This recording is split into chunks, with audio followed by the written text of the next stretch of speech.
بسم اللہ الرحمن الرحیم۔ السلام علیکم۔ المصطفیٰ عالمی یونیورسٹی کے شارٹ ٹرم کورسز اور اسرا انسٹیٹیوٹ کے تعاون سے عقائدی شبہات اور ان کے جوابات آپ کے پیش خدمت۔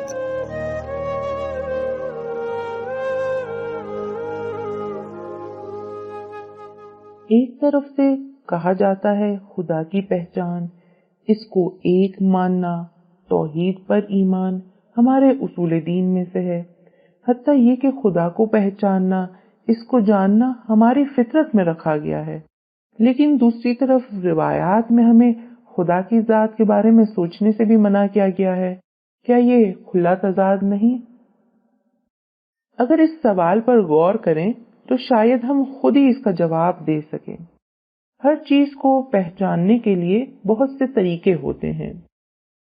مثال کے طور پر جب بچہ پانی کو دیکھ کر یہ سوال کرے کہ یہ کیا ہے، تو کبھی اس کی ذات H2O کو اس کے لیے بیان نہیں کیا جائے گا، کیونکہ یہ اس کی درک سے بالاتر ہے، بلکہ اس سے پانی کے فوائد بتائے جائیں گے کہ یہ ہماری پیاس کو بجھاتا ہے، اس کو استعمال کر کے ہم پاک اور صاف ہوتے ہیں، اور مختلف فوائد۔ لیکن جب یہی بچہ تھوڑی اور سمجھ بوجھ رکھ لیتا ہے تو اسے اس پانی کی صفات کے ذریعے پانی کو پہچانوایا جاتا ہے۔ مثلا کہ یہ لیکوڈ ہوتا ہے، یہ گیلا ہوتا ہے، یا یہ 0 ڈگری سینٹی گریڈ سے نیچے برف بن جاتا ہے، 100 ڈگری سینٹی گریڈ پر ویپرز یا اسٹیم کی صورت اختیار کر لیتا ہے۔ اور جب اس کا فہم اور درک اور زیادہ بالاتر ہو جاتا ہے تب پانی کو ذات کے ذریعے پہچانوایا جاتا ہے۔ بس ایک چیز کو مختلف طریقوں سے پہچانوایا جا سکتا ہے۔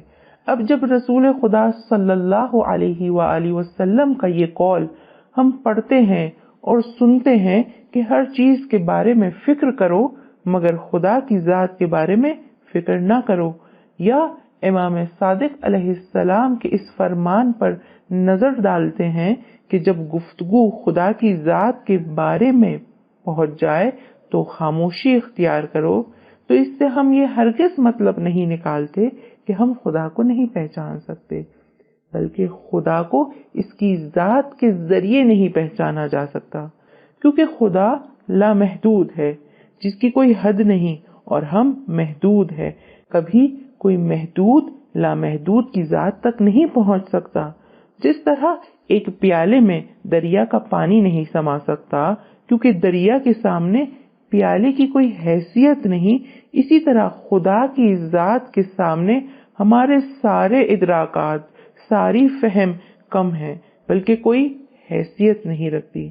بس اگر خدا کو پہچاننا ہے تو اس کی صفات، اس کی خصوصیات، اس کے علم، مہربانی، اس کی حکمت، اس کی مخلوق کے ذریعے پہچانا جا سکتا ہے، نہ اس کی ذات کے ذریعے۔